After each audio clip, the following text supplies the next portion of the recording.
Welcome to the exciting universe of music theory. Are you ready to learn? Then let's begin.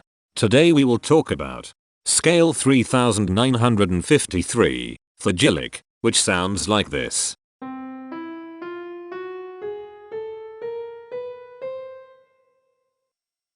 This scale has 8 tones, which means it is called an octatonic scale. This is a bracelet notation diagram of scale 3953. The shaded circles represent tones that appear in the scale, and they are read clockwise, starting at the top.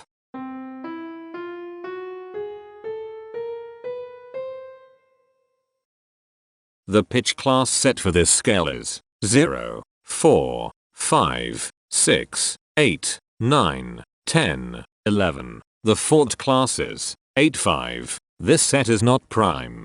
The structure of a scale is a description of the interval distance between each successive tone. This scale has a structure of 411211111.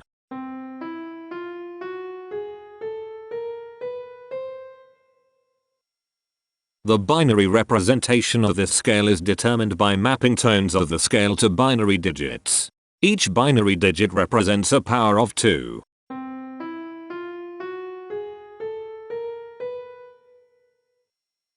To get the scale number, we add the powers of 2 together. The powers of 2 that are present in the scale, all added together, equals 3953. That is why the scale number, in decimal, is 3953. The scale number not only enumerates the scale with a unique index, but it also literally describes the tonal content of the scale. Represented as a binary number in base 2, the scale number is 111101110001. Here are the common triads present in this scale. The diagram in the center is a graph of parsimonious voice leading between triads. There are 2 major triads. There are 2 minor triads. There is 1 augmented triad. There are 2 diminished triads. Here is a Hamiltonian path of parsimonious voice leading that uses all the triads.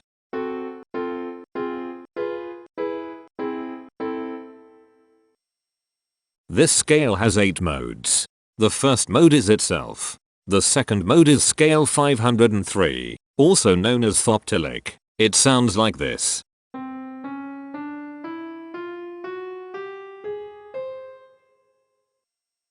The third mode is scale 2299, also known as Fractylic. It sounds like this.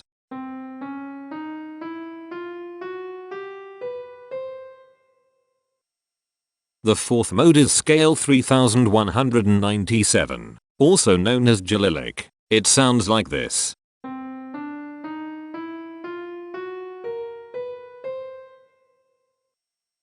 The fifth mode is scale 1823, also known as Thagyllic. It sounds like this.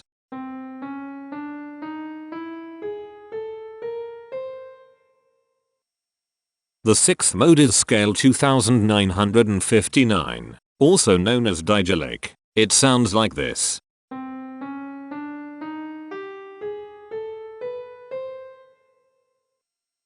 The seventh mode is scale 3527, also known as Renilic. It sounds like this.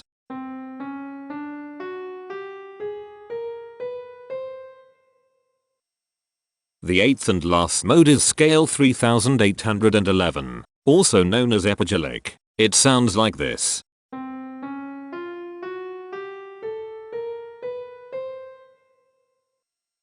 Imperfections are tones that have no tone, a perfect fifth interval above them.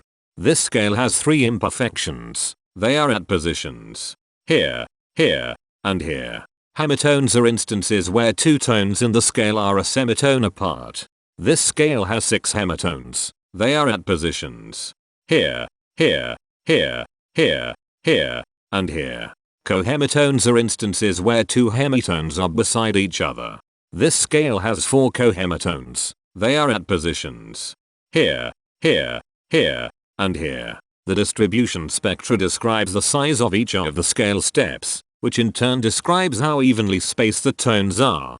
A generic interval is how many scale steps are between one tone and another. A specific interval is how many semitones apart they are. The generic interval of one scale step comes in 3 different specific interval sizes. 1 semitone, 2 semitones, and 4 semitones. The spectrum width of this generic interval is the highest, 4, minus the lowest, 1, which equals 3. The generic interval of 2 scale steps comes in 3 different specific interval sizes. 2 semitones, 3 semitones, and 5 semitones. The spectrum width of this generic interval is 3. The generic interval of 3 scale steps comes in 3 different specific interval sizes. 3 semitones, 4 semitones, and 6 semitones. The spectrum width of this generic interval is 3. The generic interval of 4 scale steps comes in 4 different specific interval sizes. 4 semitones, 5 semitones, 7 semitones, and 8 semitones. The spectrum width of this generic interval is 4. The generic interval of 5 scale steps comes in 3 different specific interval sizes. 6 semitones, 8 semitones, and 9 semitones. The spectrum width of this generic interval is 3. The generic interval of 6 scale steps comes in 3 different specific interval sizes. 7 semitones, 9 semitones, and 10 semitones. The spectrum width of this generic interval is 3. And finally, the generic interval of 7 scale steps comes in 3 different specific interval sizes. 8 semitones, 10 semitones, and 11 semitones. The spectrum width of this generic interval is 3.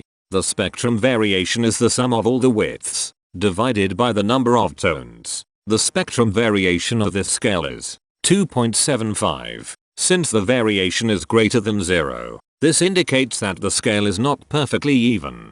The highest spectrum width is 4. Since this is greater than 1, we know that this scale is not maximally even. If every spectrum has exactly 2 specific intervals, we call that the Myhill property. This scale does not have the Myhill property. Since the generic interval ranges overlap, this scale is an improper scale.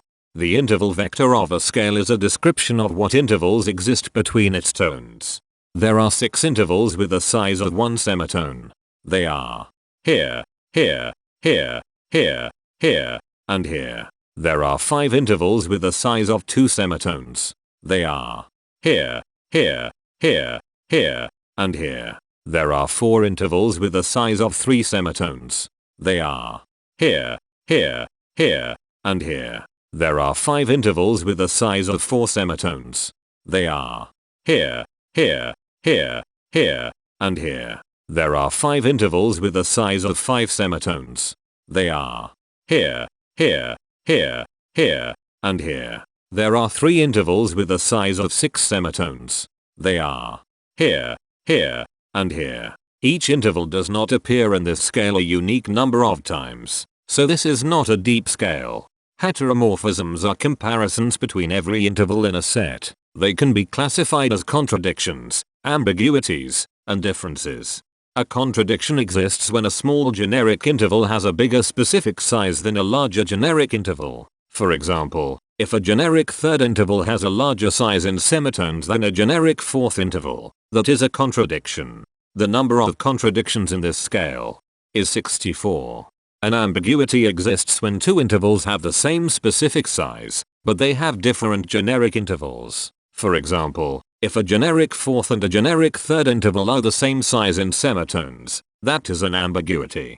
The number of ambiguities in this scale is 51.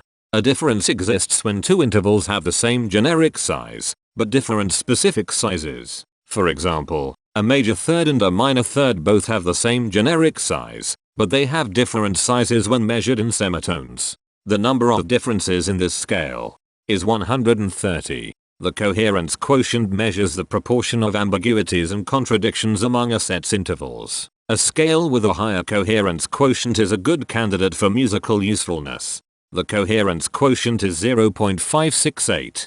The sameness quotient measures the proportion of heteromorphic differences among a set's intervals. A scale with a higher sameness has fewer differences, so it is also a good candidate for musical usefulness. The sameness quotient is 0.337. This scale has no reflective symmetry. This scale has a different pattern of intervals ascending and descending, so it is not palindromic. This scale has no ridge tones. The balance of a scale depends whether the tones are spaced equally enough for the center of gravity to be in the center of the scale.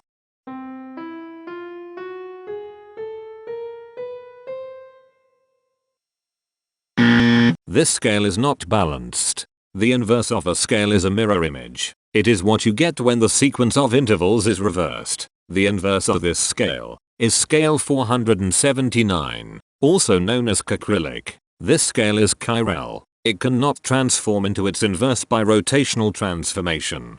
This scale has no rotational symmetry. For even more detail about this scale, visit ianring.com/musictheory/scales/3953.